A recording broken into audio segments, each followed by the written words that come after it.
Story ചൊല്ലട്ടതാണ്. Anwar റൗത്തുലു 3 കുർസിക്കിട് അലിഫ് വാവ് യാ ചൊല്ലെ 3 കുർസ്. അങ്ങനെ Anwar റൗത്തുലു 4 ഹംസമാർ ബിരുദറുണ്ട്.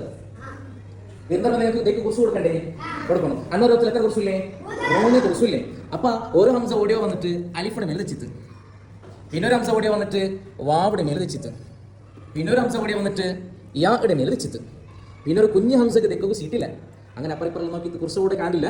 Last ലവത്തിൽ വെച്ചിട്ട് ഹംസയുടെ വിഷയത്തിൽ ഞങ്ങൾ പാട്ട് പാടാം. അൻവരിന്റെ വീട്ടിലുണ്ട് 3 കസേര, അലിഫ് വാവ് യാ എന്ന 3 കസേര. അന്നൊരിക്കൽ 4 ഹംസ വിരുന്നു വന്നു.